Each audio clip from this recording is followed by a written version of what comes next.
Hello, Hofstra fans, and welcome to this week's edition of the WB Mason Coaches Report. I'm Rachel Vogel, joined today by the head women's soccer coach of Hofstra, Simon Riddiough. Coach, how are you doing today? I'm good, thanks, Rachel. Doing well. Well, you have to be doing pretty good after another win this week over Northeastern. You opened up conference play with a pretty convincing, you may not say that, convincing 3-0 win over Northeastern. But why don't we get this coaches report started off with you talking a little bit about that performance from the Pride and what it meant to open up CAA play 1-0.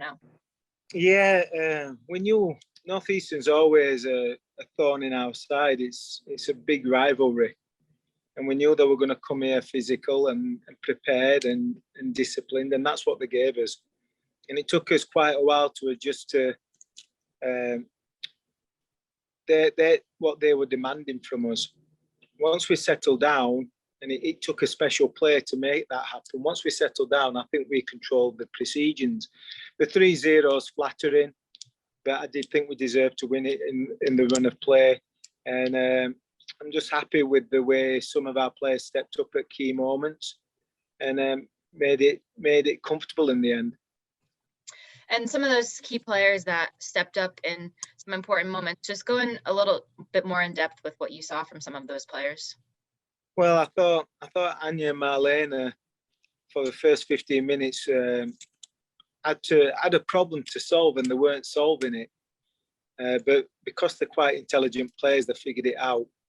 And towards the end of the first half, Anya made a fantastic defensive play and then dribbled 60 yards, continued running, and actually putting a nice finish for a centre-back. So her impact in that first half cannot be overestimated, to be honest. She stepped up, she figured something out and made it happen. And then in the second half, I think it allowed us a bit more chance to relax. And then you got Sabrina Bryan getting involved, Marie Taylor getting involved, Lucy Porter getting involved, Jordan Littleboy getting involved a bit more then. And when that happens, there's only one result. And I thought the biggest factor on that day was Lucy Shepherd coming back up from injury. She came on after 20 minutes and she gave us some stability, some comfort in possession, and it gave us our balance back again. And when we've got a balanced attack, we're very difficult to stop. Definitely was very exciting to see her on the pitch.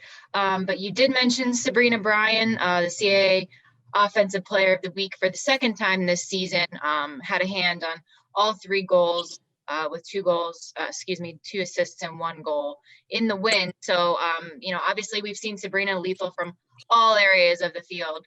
Just talk about what you saw from her performance against Northeastern. Yeah, I think she's getting fit now. Not getting fit, but reaching match fitness. So she's looking a little bit sharper than most. She's looking a little bit more dynamic than most. She's playing with a level of confidence, which is great to see. And when you've got a talented player like Sabrina, who is a senior, who has that thirst to win, she's got the ability to take over games.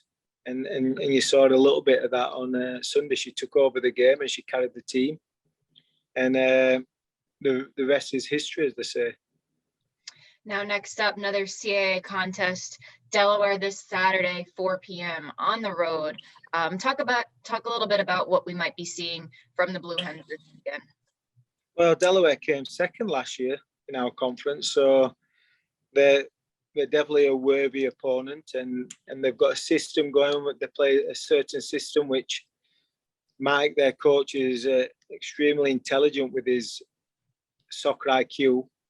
He's going to make us think about certain things, and he's going to make it difficult for us from a tactical perspective. Again, it's the story of our season. If our players show up and play to their potential, it's going to be a tough game for Delaware to play. But last year we beat them 3-2 with a last-minute goal from Marie Taylor. We are under no illusion that any team in our conference are going to come with a battle plan, and we're going to make it really difficult for us. And Delaware is no different. They've got some special players. Number 13 up top is a handful. They've got the defender of the year or co-defender of the year from last year in the back.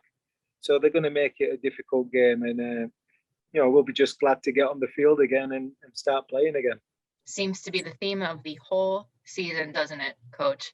Yeah. Well, we're looking forward to seeing you back on the field this week. Once again, Delaware on the road, 4 p.m. on Saturday. Fans, just make sure you tune in to Live Stats. Does not look like live video will be available this weekend, but again, tune in the Hofstra Men's Soccer Twitter page and Live Stats, and we'll do the best with updating you as we can. And Coach, thank you very much this weekend, and best of luck as you take on Delaware this weekend. Yeah, thanks, Rach. And that was Simon Riddiough, and you've been watching the W Mason Coaches Report on GoHofstra.com.